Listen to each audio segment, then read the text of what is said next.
ہمارے استاذ محترم حضرت مولانا اسرار دامت برکاتہم العالیہ، جن سے میں نے صحیح بخاری کی جلد 2 پڑھی ہے، ہمارے استاد جی کا 2 مزاج کی باتیں ایسی ہیں جو میں آج تک نہیں بھولا اور شاید کبھی بھی نہیں بھولوں گا۔ نمبر 1، صحیح بخاری کی کسی کتاب کو پڑھاتے نا، جو اندر کتابیں ہوتی ہیں نا، ایک تو صحیح بخاری کی بڑی خود کتاب ہے، ایک اندر کتاب ہے جسے کہتے ہیں مین چیپٹر ہیڈنگ، عناوین، عنوان، کتاب التفسیر، کتاب المغازی، اس طرح کتاب النکاح، کتاب الطلاق، کتاب العتمہ والاشربہ، یہ جو کتاب، وہ کسی کتاب کو شروع کرنے سے پہلے ہمیں 4 دن دیتے، 3 دن دیتے، اس میں پڑھائی نہیں ہوتی۔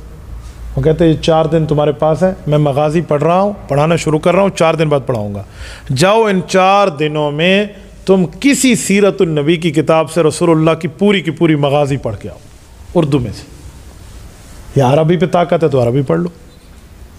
یہ بھی الگ ٹاپک ہے، میں اس پر بات کروں گا کہ میں اردو سے عربی اور معاملات میں اردو پڑھنے کو زیادہ ترجیح دیتا ہوں، اگرچہ عربی ہم پڑھ بھی لیتے ہیں، بول بھی لیتے ہیں، مسئلہ نہیں ہے، میری تو تیسری شادی عربیوں میں ہے، ٹھیک ہے نا، لیکن میں اردو زبان میں جان بوجھ کے آپ حضرات کو پڑھنے کی بات کروں گا کہ ہم نے کام اردو والوں میں کرنا ہے، ٹھیک ہے، اور ہمارے پاس اردو میں وہ علوم ہے علماء دیوبند کے کہ قرآن حدیث کو نکال کے باقی کوئی عربی آ کے ان کا مقابلہ کر کے دکھائے، تو اس لیے میں اردو پہ زیادہ فوکس کرتا ہوں، یہ آپ ذہن میں رکھنا۔ تو وہ کہتے تھے جاؤ پڑھ کے آؤ، ہم کسی سیرت النبی کی کتاب سے مغازی پڑھ کے آتے، پھر کتاب المغازی شروع کرتے اور چاسی کوئی اور ہونے سے، واہ مزہ آ جاتا۔ نکاح پڑھنے اور کہتے جاؤ کسی فتاوہ سے پورا کتاب النکاح پڑھ کے لاؤ، کتاب الطلاق پڑھنی ہوتی جاؤ کسی فتاوہ سے کتاب الطلاق کے پورے سوال جواب کو ایک دفعہ گھول کے اپنے دماغ میں لے آؤ۔ اس بخاری پڑھنے کی چس آئی ہے، اور جب پوری صحیح بخاری ختم ہوئی، استاد جی نے اپنے استاذ محترم کو بلایا ہمارے امتحان کے لیے۔ عام طور پہ جو لڑکے براکت کے لیے بیٹھے ہوتے تھے نا، جن کا کام پڑھنا وڑھنا نہیں ہوتا تھا، خواہ سے اپنا وقت ضائع کرتے، ان کی ٹانگیں کانپ گئی، دانتوں کو پسینہ آ گیا کہ مفتی اسرار اور اس کا استاد آ رہا ہے، ساڑی تے بکری بہ جانی ہے، ہم کیا کریں گے بھائی؟ تو ہمارے استاد صاحب کے استاد جی آ گئے، ہمارے دادا استاد، اور آ کر انہوں نے صحیح بخاری کھولی سے سامنے رکھی، جی پوچھوں؟ ان کے پوچھنے کے لفظ کا انداز ایسا تھا، شاہ منصور کے بزرگ تھے، ایسا انداز تھا یقین مانیں کہ لڑکے ہل گئے، لیکن ہمیں استاد جی نے جو پڑھایا تھا، میرے دماغ میں ایک بات تھی کہ دیکھو عبد الواحد، جو تم نے اس کتاب کے اندر سے پڑھا ہے بین الضفتین، 2 گتوں کے درمیان سے، وہ تو تمہیں آتا ہے، اور اگر یہ کہے گا پوچھو تو ان 2 کے اندر پوچھے گا، ان 2 گتوں سے تو بتا دیں گے، ان 2 سے باہر پوچھے گا تو ہم اس سوال کی پابندی نہیں ہے، مکلف ہی نہیں ہے۔ ایک بندہ بخاری پڑھ کے آپ سے پوچھے دنیا میں مٹی کے کتنے رنگ ہیں، تو وہ سوال ریلیونٹ کویسچن ہی نہیں ہے نا، متعلق سوال بھی نہیں ہے۔ تو میں نے کہا جی سر، جی میں نے کہا سر اگر ان 2 گتوں کے اندر سے یہ کتاب المغازی سے لے کر کتاب التوحید والرد علی الجہمیہ باب کیف کان بدء الوحی الی رسول اللہ صلی اللہ علیہ وسلم ونزع الموازین القسط، یہ آخر تک جا، آپ اس کے اندر سے پوچھیں گے ہم آپ کو بتا دیں گے، اس سے باہر سے پوچھیں گے ہم آپ کے سوال کے پابندی نہیں ہے بتانے کے، ہم جواب دیں۔ اتنے خوش ہوئے، یقین مانے اس جواب پہ، کہا اسرار کیا بات ہے، زبردست تم نے پڑھایا۔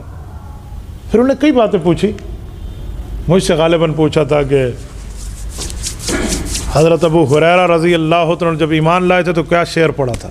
صحیح بخاری میں حضرت ابو ہریرہ کو وہ شعر موجود ہے جو انہوں نے کفر پر لعنت کر کے اسلام کو ویلکم کیا، سنائے ہے کسی کے ذہن میں وہ شعر؟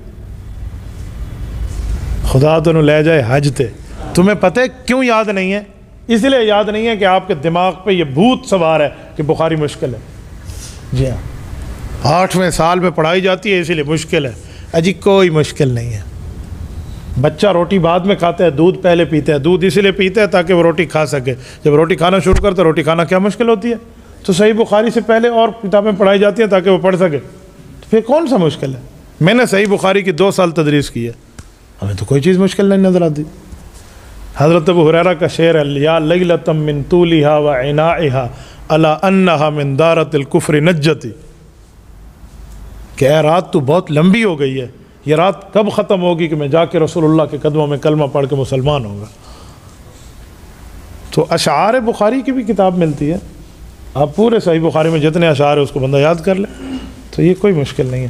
میری بات سنانے سمجھانے کا مقصد یہ ہے کہ آپ کو یاد ہے لیکن آپ کے دماغ پہ یہ بھوت سوار ہے نا، اس لیے آپ کو یاد نہیں آ رہا۔ دماغ میرے خیال میں کہ 100 سے لے کر 120 خلیات کا نام ہے. 80 بیک وقت کام کر رہے ہوتے ہیں خلیات. جب بندہ بول رہا ہے، سن رہا ہے، جواب دے رہا ہے، سوال کر رہا ہے، 80 خلیات کام کر رہے ہوتے ہیں. اور جب کسی کا رعب بندہ دماغ میں قبول کر لے، مثلا علمی رعب، آپ سوال جواب ایسے ہو گیا، یا بندہ بہت خوشی میں آ جائے یا بہت غم میں آ جائے، تو اس وقت اس کے 60 خلیے بند ہو جاتے ہیں. ایک بندہ 80 خلیے چلا کے سوچ رہا ہو اور ایک 20 چلا کے سوچ رہا ہو تو کی ہونا ہے پھر؟ ہاں پھر کی ہونا ہے؟ پھر جی جی جی جی جی ہونا ہے. ٹھیک ہے نا؟ تو پھر کیا ہوگا؟ کچھ بھی نہیں ہوگا. جی جی جی جی جی کر کے جان چھوڑ جائے گی نا. تو اسی لیے اپنے 80 خلیات کو قائم اور دائم رکھا کریں. یہ میں نے اسی لیے آپ میں تحریک پیدا کی ہے کہ کوئی آپ سے پوچھے آپ کیا پڑھ کے آئے ہیں تو اسے یہ نہیں کہنا تخصص، اسے 2 جواب دینے ہیں. اگر وہ اسکول کالج کے لیول کا ہو کہ میں نے PhD کی ہے اسلامک اسٹڈیز میں، اور اگر وہ عوام لیول کا ہو اسے کہنا میں نے مفتی کورس کیا ہے. ہو گیا؟ نہیں سمجھا؟ آپ کے ذہن میں پہلے یہ جوابات تھے، اب آ گئے. تو اپنے دماغ سے یہ بات نکال لیں کہ ہمارے معاملات میں کچھ مشکل ہے کچھ مشکل. میری اس گفتگو میں آپ کو کچھ مشکل نظر آیا تو یہ مشکلات والی اپنے دماغ سے نکال کے شفٹ ڈیلیٹ انٹر. تو ہم پڑھ رہے تھے ایصال ثواب. کیا پڑھ رہے تھے؟ ایصال ثواب کا کیا معنی؟ نیکی کا ایزی لوڈ. یاد رہے گا آپ کو؟ اس پہ پریشان نہ ہونا کہ ایزی لوڈ کوئی برا لفظ ہے. کوئی برا لفظ نہیں ہے بھائی. ایزی کہتے ہیں آسان کو، لوڈ کہتے ہیں بوجھ کو. آسان طریقے سے دوسرے پر بوجھ لاد دو. تو یہ کون سا مسئلہ ہے؟ مثل الذین حملوا التوراۃ، یہ حملوا التوراۃ بوجھ لادنا نہیں ہے. آپ خواہ سے ہنسے ہیں.